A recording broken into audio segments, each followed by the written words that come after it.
কেন্দ্রের বাজেটে বঞ্চনার অভিযোগ। তাই ইন্ডিয়া জোটে 7 মুখ্যমন্ত্রী নীতি আয়োগের বৈঠকে যাচ্ছেন না বলে খবর।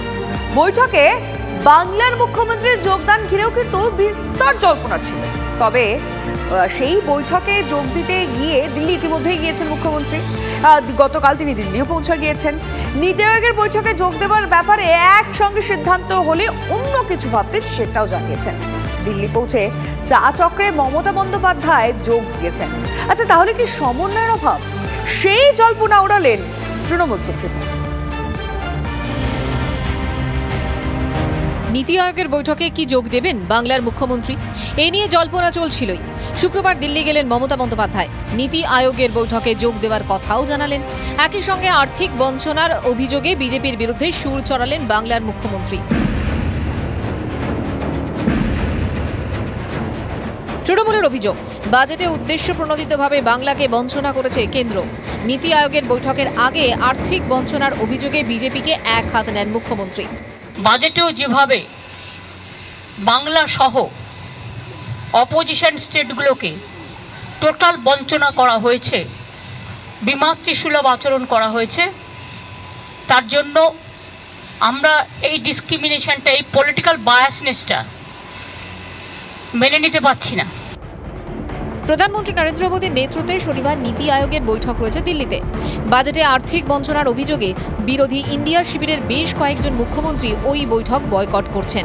বৈঠকে থাকছেন না তামিলনাড়ুর মুখ্যমন্ত্রী এম.কে. স্টালিন, কর্ণাটকের মুখ্যমন্ত্রী সিদ্দারামাইয়া, হিমাচল প্রদেশের মুখ্যমন্ত্রী সুখবিন্দর সিং সুকু, দিল্লির মুখ্যমন্ত্রী অরবিন্দ কেজরিওয়াল, তিনি অবশ্য এখন জেলে, পঞ্জাবের মুখ্যমন্ত্রী ভগবান সিং মান, কেরলের মুখ্যমন্ত্রী পিনারাই বিজয়ন ও তেলেঙ্গানার মুখ্যমন্ত্রী রেবন্ত রেড্ডি।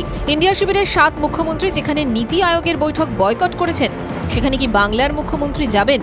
এই জল্পনার মাঝেই কংগ্রেস নেতা কে.সি. বেনুগোপাল আশা করেছিলেন, because the government had done injustice to the states, most of the states where India alliance is ruling. Clear discrimination. Therefore, we are not going to participate. I think that Mamata ji will also will not attend. That's what my understanding.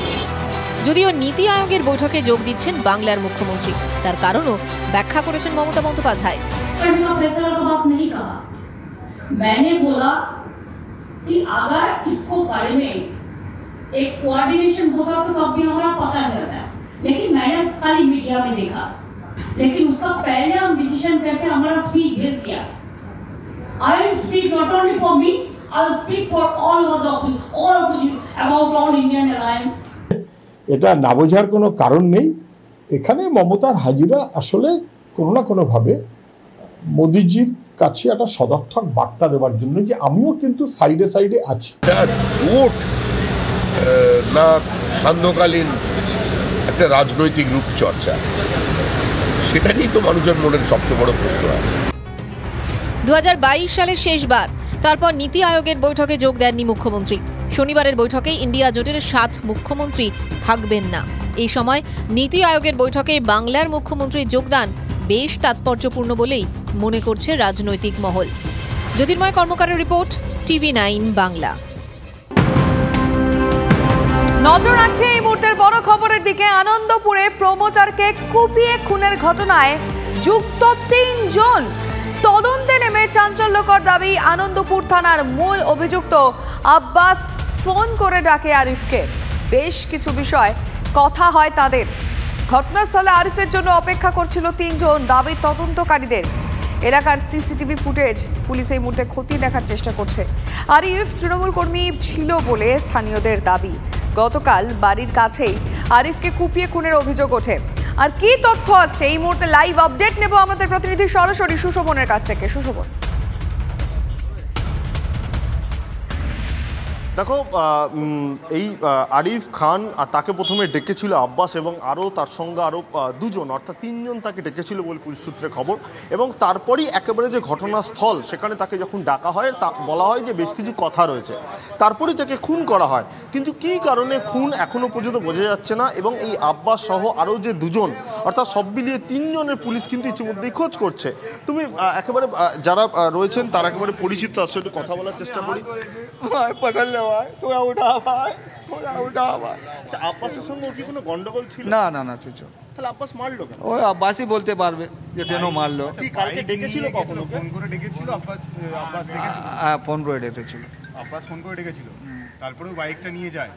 আব্বাসের লাল রঙের বাইকটা যেখানে পড়ে আছে ওইটাই কি দাদা? হ্যাঁ ওটা দাদার ব্যাগ। কোনো কাজ করতো আব্বাসের সঙ্গে? আরে আব্বাস আর আমার দাদা অনেক ফরক আছে, আমার দাদা সিনিয়র লোক আছে, আব্বাস একটা জুনিয়র লোক, ওর সাথে কোনো সম্পর্ক নেই, কোনো নেই। আপনারা এখন কি চাইছেন? অভিযোগ করেছেন, কমপ্লেন করেছেন? কমপ্লেন সব কিছু হয়েছে থানা নামে কমপ্লেন করেছেন? ওই শুধু এর জন্য নাম দাদা বললো, এই জন্য নাম বললাম। ওরা সিসি ক্যামেরা আছে, পুলিশ ফুটেজ সব নিয়ে আছে, ওরা দেখেছে ট্রেকে ছিল। বাইরের লোক তো আমরা চিনতে পারবো না, না ভাই চিনতে পারবো। ওর সঙ্গে আরো কেউ ছিল? ওরা সাহেব 2 না 3 জন ছিল। অভিযোগ কার নামে করেছেন আপনারা? আব্বাস নাম। এর আগে আব্বাস কোনোদিন তো আপনার দাদাকে করেছে? না না না। দাদার নামটা কি? আপনার নাম? আমার নাম আসিফ খান। দেখো একটা বিষয় একেবারেই যেটা বোঝা যাচ্ছে যে আব্বাস সে কেন খুন করলো, সে কেন এরকমভাবে মারধর করলো, সেই বিষয়টা কিন্তু ইতিমধ্যেই পুলিশ জানার চেষ্টা করছে।